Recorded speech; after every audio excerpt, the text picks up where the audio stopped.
Hey everyone, and welcome to another episode of Parlay Revival. This episode takes place in the remote atoll of Aratika in the Tuamotu Islands of French Polynesia. It is an extremely emotional episode for me, as this is where my dad was involved in a tragic accident 9 years ago. I ended up coming out to help with the aftermath at the time, but this would be the first time I've revisited the atoll since all those years ago. Stay tuned to hear my story of Herve and the disaster which happened at Aratika Atoll. So I'm Colin, and this is the crew of Parlay Revival. From hurricane damaged, to broken bulkheads, and getting struck by lightning not once but twice, to being the strongest and fastest Lagoon 450 on the planet. We are now sailing 5,000 miles from Mexico to New Zealand, my home, before continuing our circumnavigation. So subscribe to follow our journey around this beautiful planet. 20 years from now, you'll be more disappointed by the things you didn't do than by the things you did. So what are you waiting for?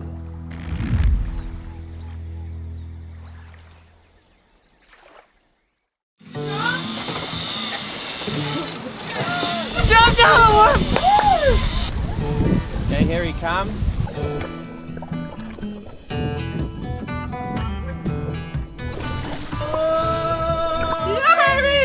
So we were heading into Aratika Atoll, and I was about to reunite with Herve, who was involved in the accident almost a decade ago. So I was happy that we had some fresh fish to share with my old friend. But this was the most dangerous pass that we had ever attempted. We're 2 miles from the pass. I'm just really nervous about this one. There's a current up to 9 knots. So the timing of when we attempted to do this pass was absolutely critical. The cut in the reef was extremely narrow and heavily influenced by the tides. We had caught it just after high tide, with the current coming out of the pass as all of the water inside the atoll escapes out of the pass with the dropping tide. There are only 2 passes for this entire atoll, hence why the currents get so high as the lagoon water needs to escape from somewhere. I was extremely nervous, especially considering the reason that I even ended up in this atoll 9 years ago. So I crept up to the pass with extreme caution. Just gonna take this nice and slow, have all the sails down. As we come into the pass, there's another reef that is directly in front of the pass. So gonna have to navigate our way around that as soon as we're in. Plus the channel forks off into 2. I think we're gonna take the port side one, which just looks a little bit deeper, but it's still gonna come up to about 9 feet. So yeah, just gotta take this one nice and slow. This is crazy. That current is ripping. Doesn't help that there's 20 knots of wind as well, so it's blowing us back at the same damn time. Even though the tide had just turned, the current was still racing out of the atoll at around 3 knots. This is usually because there are heavy seas on the outside of the atoll, and the water from the waves crashing over the reef into the atoll also needs to escape out the pass. As we entered the fork in the road, the depth dropped to 9 feet, making this even more nerve-wracking than before. As I mentioned in the last episode, this looks pretty straightforward from a drone shot, but down at eye level, all you can see around you is reef in all directions. This is the craziest thing I've ever done with the boat. Okay, so we made it through the pass. That was sketchy as hell. Like I said, we're gonna go into the story soon. I just gotta find my feet here again. Hey, babe. Can you see me? Yeah, I see him. Herve! Finally. Yeah, Colin, man. long time. Man, it's been 9 years. Yeah, 9 years. 9 years, My bro. hairs. Meet Herve. Herve is the epitome of someone living a minimalistic lifestyle, only ever consuming what he needs to survive and living completely in the present moment with no regrets of the past and very little worry about the future. What very little he does have, he is willing to give away to anyone he meets. He's one special human, and spending time with him and his way of living had a profound impact on me 9 years ago, and it was so good to be catching up with him again. So when we were here 9 years ago, we helped him collect copra. Coconuts are a crucial part of survival out on these atolls, and Herve's sole source of income is selling copra, which is dried coconut meat. He sells them to the one and only supply ship that comes every few weeks, which is enough for him to live off for a month. That night, Herve burnt coconuts and covered them in coral to cook the mahi-mahi we had caught earlier that day, straight on top of the hot coral. Herve could tell that everyone was loving that real Tuamotu experience, so he made a suggestion that got us pretty excited. Let's go for coconut crab hunting. Let's go in my woods. Let's go. Coconut crabs are massive and they literally eat coconuts, so they have a beautiful flavour when they're cooked. The people of Aratika feast on these regularly, but this one was a little too small to keep. We spent the next couple of days hanging out with Herve, learning more about how he lives off the land. He showed the crew how he makes coconut milk by grinding out the meat and squeezing it through an old t-shirt to get 100% pure organic coconut milk. Ooh, that juicy goodness. We dropped some of the milk in our coffees, which was absolutely delicious. And we also planned on making curry, but we were missing one ingredient, some fish. So off we went to hunt some fish under the guidance of Herve, so that we only shot fish that we knew didn't have ciguatera, which we have spoken about in previous episodes, which is a toxin that seriously messes with your nervous system. And as usual, the taxman soon turned up to collect his share of the catch, but luckily Herve was there to fend them off. And we ended up with a nice collection of fish for our hungry crew. That was insane. That was the best spear fishing I think I've ever seen. There were a group like that down there. I could have shot one of them easily, but there's more chance that they'll have ciguatera. So, very selective shopping experience we just did. We're heading across the atoll now. This is a pretty special place for me. This is where Herve was living when I came here 9 years ago. And we'll explain to you once we're there why this place means a lot to us. So we just come near this house. It's got its own private little island, but it's tiny. But Herve said it's amazing. There's no mosquitoes, no sandflies or anything because it's in the middle of nowhere. This is a sweet little island.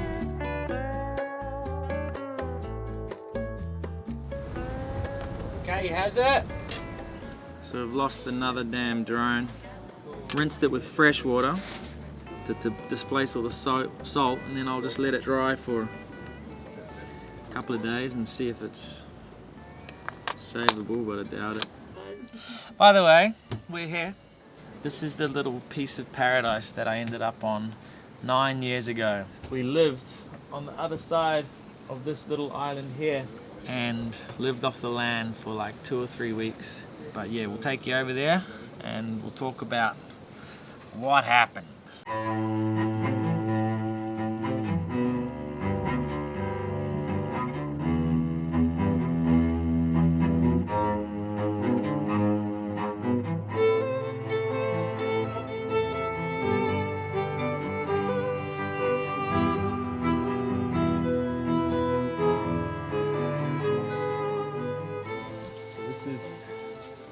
That house right there is where I was living with Dad and 2 of his crew, and Herve was living on it's pretty much just a shack on the water there.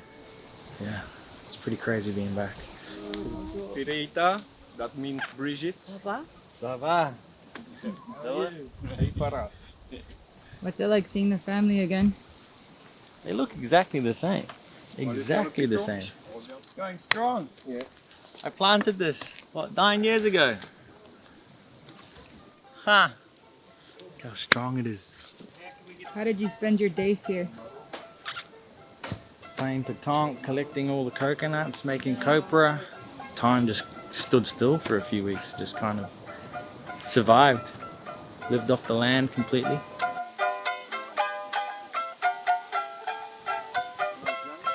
I'd never witnessed this lifestyle before, not to this level, where you're just so isolated, so remote. If you can't catch any fish or fend for yourself, you'll die.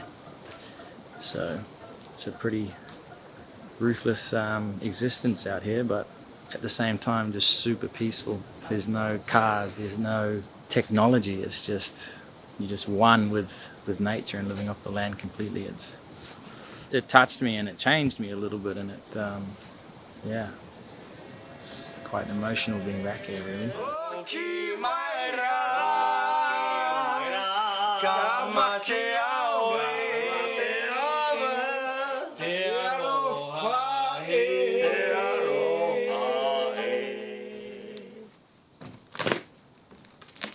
this is where Herve was living. Yeah, there was a table outside. We used to cook and eat here every day. Play pétanque. He had like a hammock swinging between those two. It just, you know, it's not a lot, but it was a home. Now it's obviously abandoned. Only the old uncle and auntie are living here now. Absolute paradise. How do you feel seeing the house again?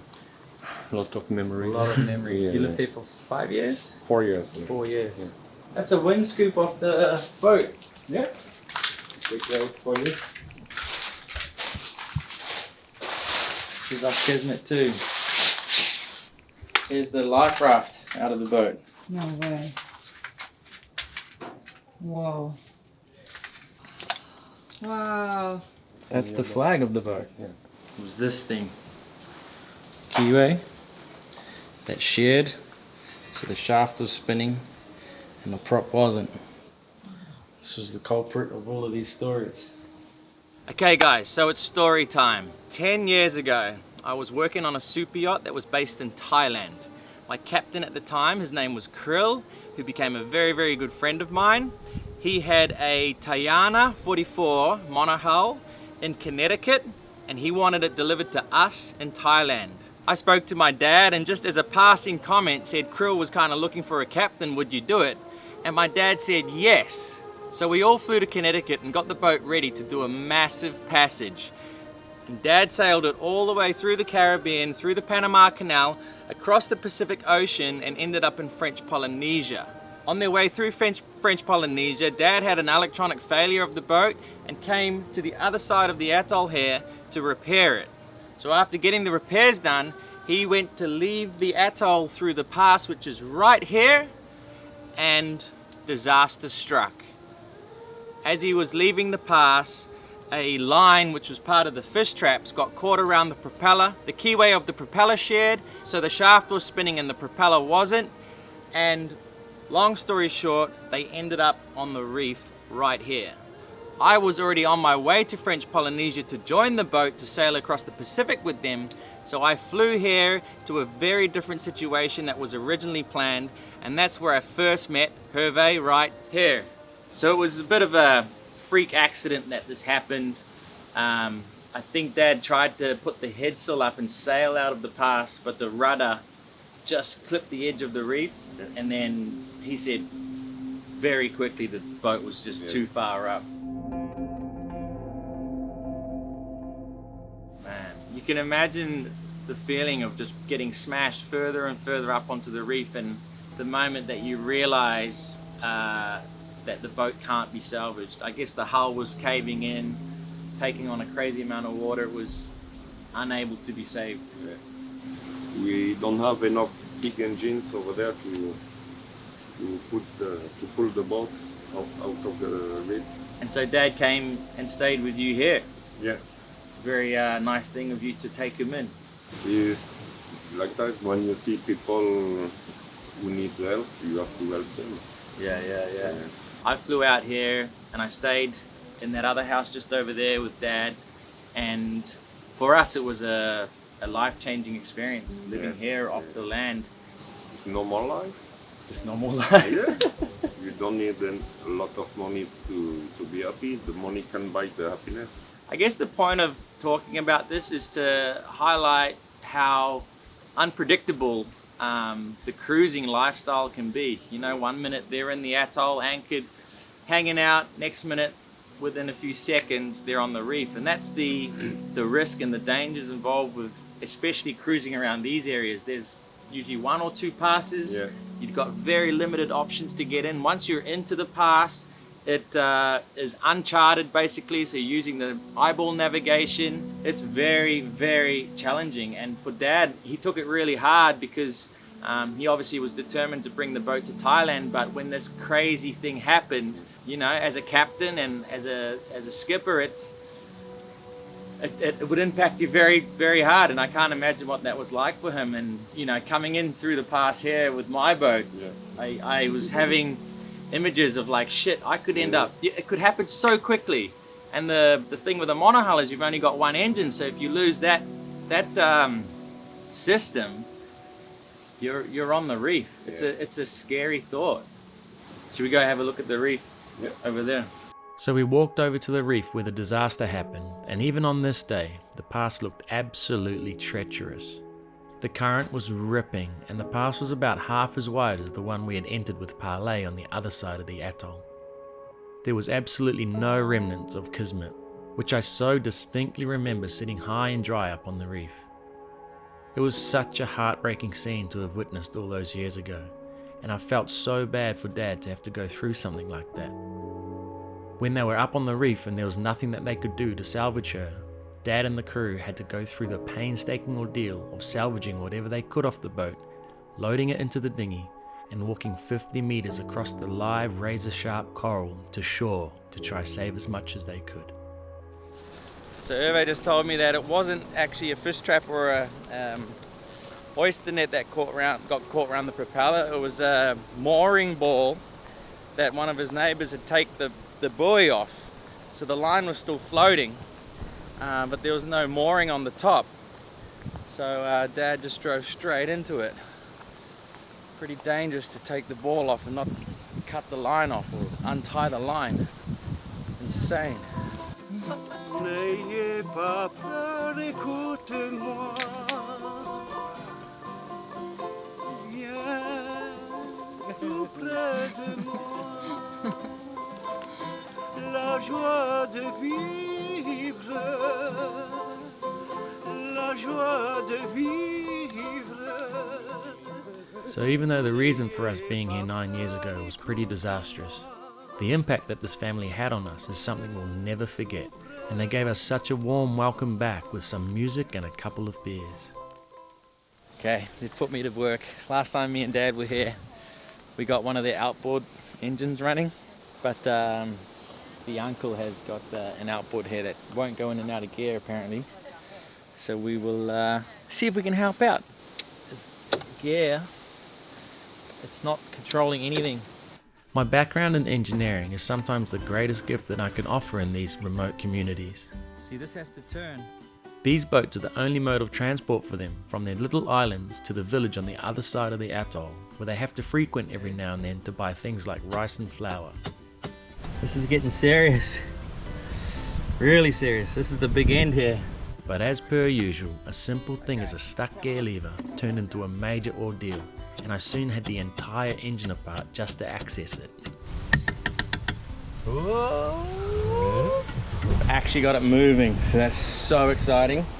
The motor has to come off in order to get the gear shaft out, but the 6 bolts holding the engine on are absolutely corroded, and the leg is actually cracked. But it's interesting, we're talking English to Herve, Herve's talking French to Heipara, and then Heipara is talking Tuamotu to Tangaroa. So there's 3 levels of translation happening here. And I'm just trying to speak English. It wasn't long before we had the entire engine off in order to get to the gear shifter, but we had to be super careful not to snap a bolt or break anything because the nearest marine store was 200 miles away in Tahiti. The gear shifter was so seized that we spent hours and hours working it with muriatic acid, CLR and a ton of elbow grease to finally free it up. Yeah, there we go. C'est bon. Never give up, baby. Never give up. Got it. Okay, time to put it all back together.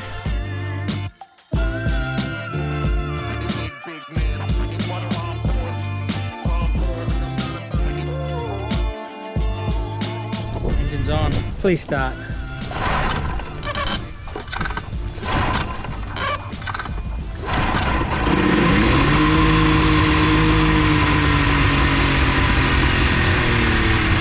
Bit rough. Needs a tune up. So the motor hadn't been running in years, and the family were so stoked to have their old boat back. We took it for a spin to a nearby beach just to make sure it was running properly, but I was so glad to have been able to help them out a little bit. So on our final day there, the family insisted on taking us out to lunch, despite my best efforts to say that was absolutely unnecessary. So this is our goodbye as well. We're going to go for lunch and then they're going to go to the airport and we're going to go our separate ways. But it's been an incredible few days with this family. So we were met with the exact same amount of love and generosity that my dad and I had received almost a decade ago from this family. They live such an incredibly minimalistic lifestyle, but at the same time they offer everything that they have as though we were family. It is truly eye-opening to see people living such a simple life, but being absolutely content with everything that they have. It was so sad saying goodbye to Herve, and I couldn't hold back the tears not knowing when I would ever see him again. You were part of the family right now. A huge part of it for me was that I also felt like I was representing Dad, who couldn't join us this time, who shared an even stronger connection with Herve after everything that went down that fateful day. See you later. Bye, baby revival. See you. Thanks for everything. Yeah, I hope you have to. Words can't really explain the amount of emotion I felt leaving Herve alone on his beach that day. A man so content with literally living day by day.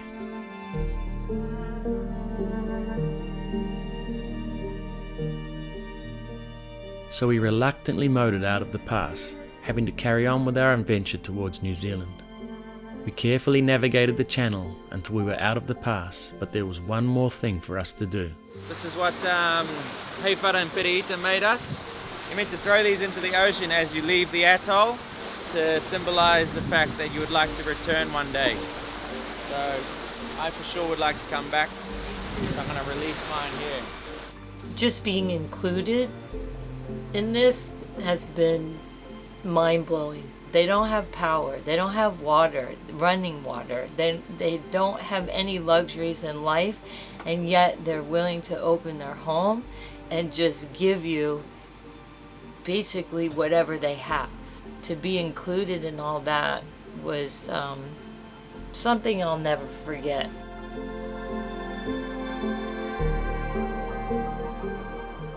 Hey guys, I hope you enjoyed that episode. It was pretty emotional to make it, and I'm sure it's extremely emotional for my dad to watch that stuff and relive some of it.